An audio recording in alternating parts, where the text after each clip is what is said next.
Our favorite web-slinging wall crawler returns in The Amazing Spider-Man 2. This movie's getting a lot of mixed reviews, I have to say. But here's my review. I don't think it was as good as the first Amazing Spider-Man, but I don't think it was as terrible as some critics make it out to be. Sure, it has its faults, but I still think it was in spots an amusing film. It's 2 years later after the events with the Lizard. Peter Parker, played by Andrew Garfield, is enjoying life. He's quite a media sensation as the wall-crawling, web-slinging crime fighter Spider-Man, and is dating Gwen Stacy, played by Emma Stone. But then Peter starts seeing ghosts of Captain Stacy and he remembers the request he made to Captain Stacy at the end of The Amazing Spider-Man, that before Captain Stacy dies, Captain Stacy tells him he has to stay away from Gwen because you're always going to have enemies and you should not put Gwen in danger. But that's really difficult for Peter to do since he's so in love with Gwen Stacy, played by Emma Stone. And Peter has to deal with some new villains, like the Electro, played by Jamie Foxx. I really liked his cool transformation. And you learn more about Peter's background and what happened to his parents and so forth, and more secrets unravel. Okay, that's about all I'm going to tell you.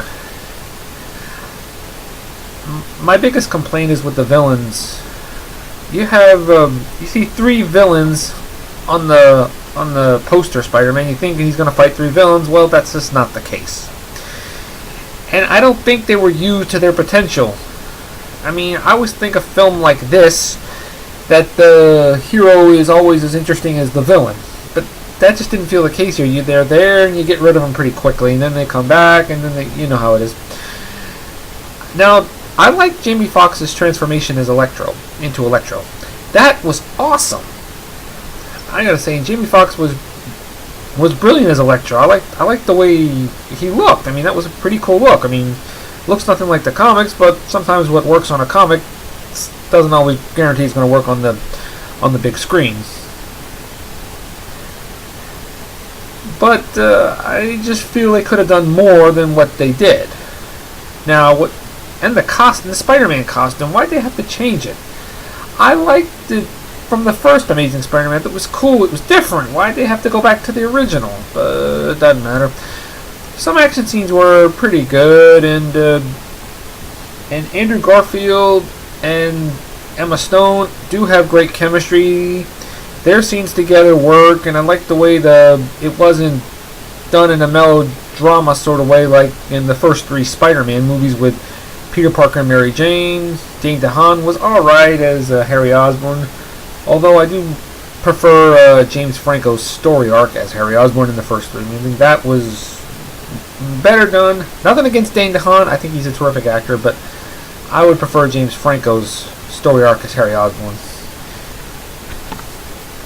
Now, this movie feels like it's a setup for another film that we may or may not see. And is there an after credits thing? Yeah, but it just didn't feel there was much of a connection with this film. All in all, it's not a great film, but not a terrible film.